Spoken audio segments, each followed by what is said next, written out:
Bonjour Jean-Paul. Bonjour. Alors, je disais l'ancêtre de la chaîne IFI parce qu'il y a vraiment de quoi se régaler, surtout le plaisir des yeux. Alors, décrivez-nous un peu votre collection. Donc la collection, elle démarre au tout premier appareil, c'est-à-dire un Tinfoil. Un Tinfoil, donc ça c'est vraiment le tout premier appareil qui est là-bas. Et donc c'est un appareil à feuille d'étain. Donc on tourne la manivelle, on enregistre et on tourne la manivelle et on écoute. Voilà. Et en général, à l'époque, on ne faisait qu'une écoute parce que la feuille d'étain s'arrachait avec l'aiguille, quoi, si vous voulez, quoi. Voilà. De quel pays est d'origine de cet appareil? Celui-là, c'est une copie, donc c'est une copie d'un appareil Edison, quoi. Si je fais le tour de votre collection, je ne sais vraiment pas où regarder, ni que regarder. Alors, expliquez-moi celui-là.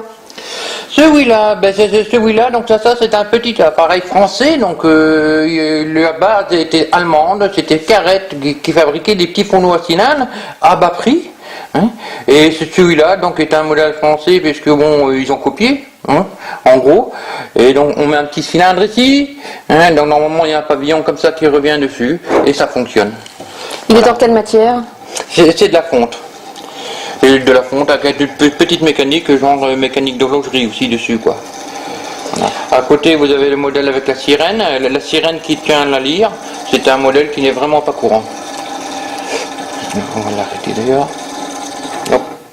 Voilà. Alors maintenant, allez, on va y aller au hasard. Il y en a tellement qu'on a vraiment du mal à choisir un objet en particulier. Est-ce qu'il y en a un parmi tous ces objets que vous préférez? Ben, moi, j'aime bien la poupée. Ah oui. Bon, c'est normal. C'est normal. Donc, Émile Jumeau est fabricant de poupées. Henri Lioré est horloger. Donc, un demande à l'autre de faire fonctionner sa poupée, de la faire parler. Est-ce que c'est une des premières poupées parlantes? Ouais, et c'est la première poupée parlante française. Voilà. Et c'est le premier phonographe français. Donc c'est 1893, elle est sortie pour les étrennes 1893, elle a été fabriquée pendant à peu près 10 ans. En quelle matière est-elle? Celluloïde? C'est le cylindre. Le cylindre est en celluloïde et bon le reste du corps est en carton bouilli et la tête est en porcelaine ou en biscuit, quoi, comme en biscuit, quoi. Alors si on poursuit un peu la visite, alors montrez-moi un appareil qui est vraiment hors du commun. Moi j'en vois un qui est en cristal, c'est ça? Oui, d'accord. Voilà. Donc là, vous avez un Gaulois. Donc le Gaulois, c'est 1900-1903, puisque après, bon, ça a été vendu par la maison Girard à Paris. Donc c'était une grosse vente de maisons. C'était une grosse vente de maisons à crédit, quoi, je veux dire. Et après, il s'est appelé le Ménestrel comme ici. Donc vous voyez, la boîte, bon, la fonte est à peu près la même. Hein, il n'y a pas grande différence entre les deux appareils et celui-là est un pavillon cristal. Donc c'est un pavillon cristal d'origine 1900. Il n'a pas une meilleure sonorité qu'avec un pavillon en aluminium. Pourquoi? Parce que le pavillon est suspendu.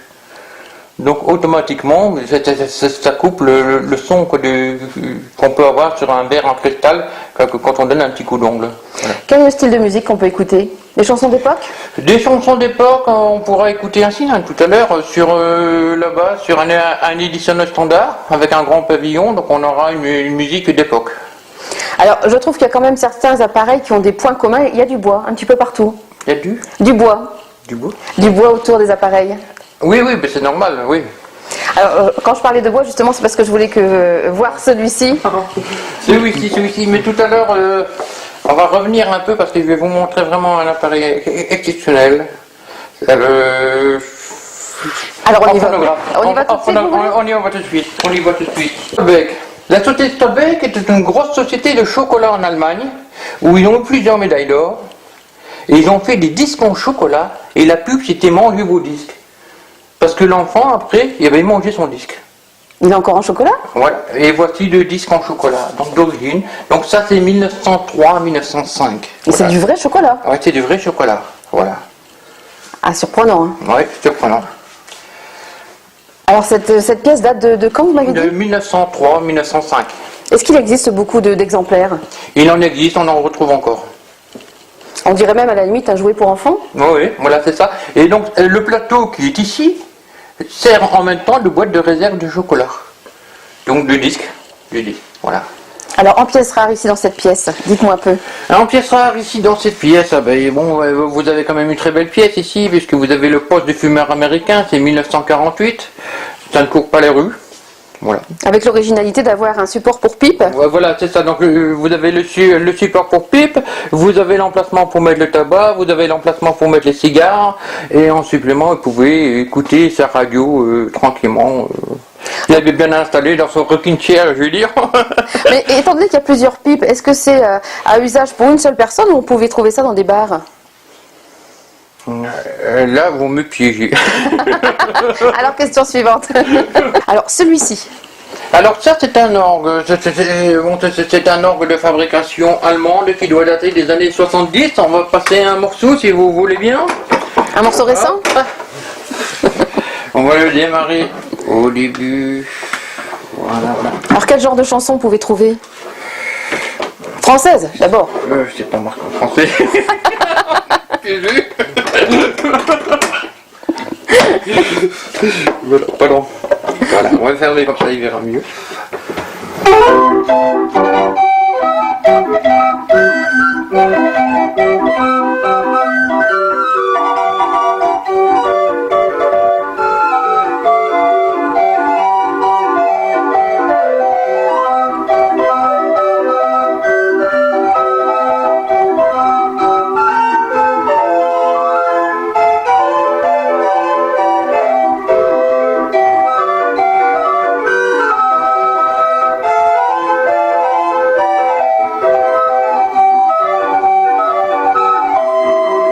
Alors, c'est un genre d'appareil qu'on pouvait trouver plus dans les foires. Voilà, on en trouvait beaucoup dans les foires. Et, donc il y a toujours des fabricants d'orgues de barbarie aujourd'hui, même en France, un peu partout. Bon, il y en a en Allemagne, il y en a en Suisse, il y en a en Hollande.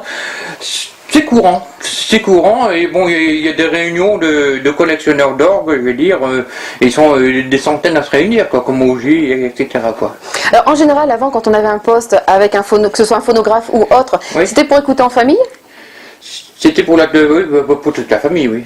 Et en général, les gens se réunissaient pour écouter tous ensemble la même musique? Bon, oui, voilà, c'est ça. Non, mais tout à fait, parce que bon, il faut dire que bon, les débuts de la radio, bon, malheureusement, c'était pour écouter les informations sur la guerre ou autre, hein, et surtout, bon, après en 40 aussi, les Allemands aussi avaient fait des appareils tout à fait spéciaux pour écouter la propagande nazie. Donc malheureusement c'est comme ça, quoi, je veux dire. Et après bon, donc pendant la guerre, mais il y avait même des gens qui étaient obligés de cacher leur radio comme on était en territoire occupé, quoi. Ça, c'est un poste à galène. Donc un poste à galène est un poste qui marche sans courant. Donc on met une antenne, une prise de terre et un casque à écouteurs comme celui-ci. Voilà. En gros, voilà, ça représente ça.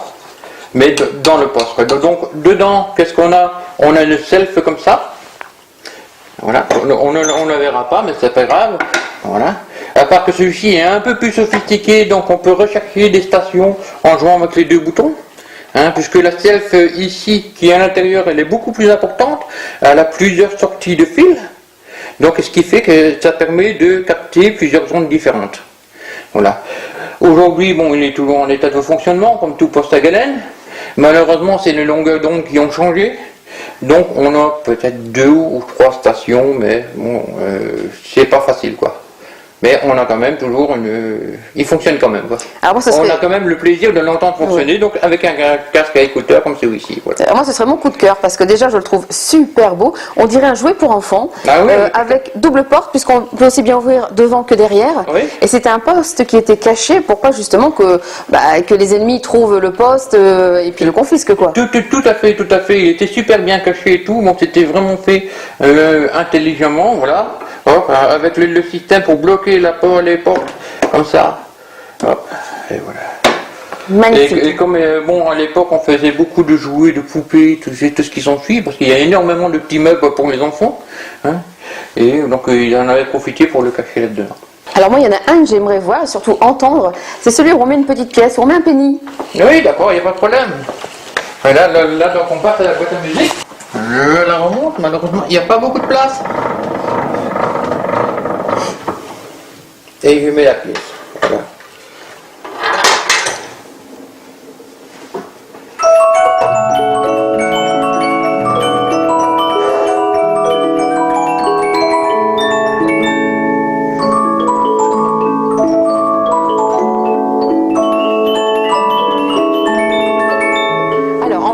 qui est vraiment, vraiment surprenant, mais surtout encombrant. Hein.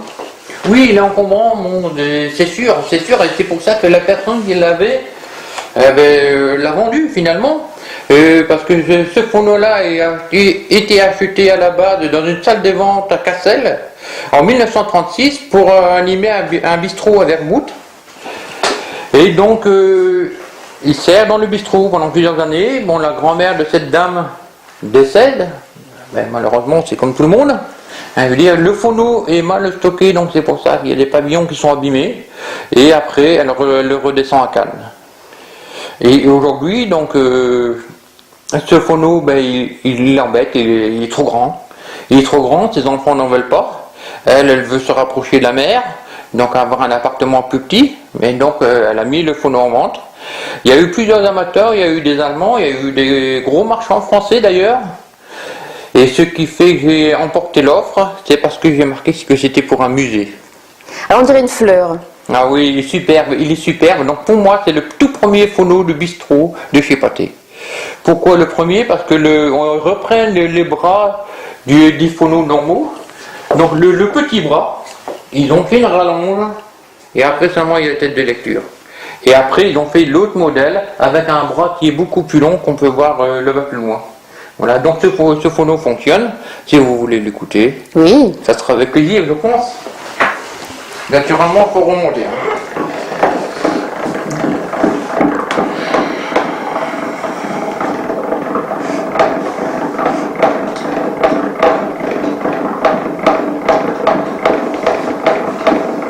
C'est plus long que les autres. Oui. Mais en général, il y a une grosse mécanique qui était faite pour écouter 3-4 disques quand même, en suivant. Comment ça en suivant? Oui, en suivant. C'est-à-dire que on n'était pas obligé de remonter à chaque disque. Oh, la sœur de retour, il est cassé. Il est cassé. Oh. Ah, il y a de la casse. Ah oui, il y a de la casse. Attendez, on va quand même essayer de l'écouter comme ça. J'ai déjà marqué hier. Attendez. Je vais le maintenir. Voilà. C'est pas grand chose. C'est pas trop grave. Enfin, il faut les monter. La Marseillaise, chantée par l'Orchestre Opéra.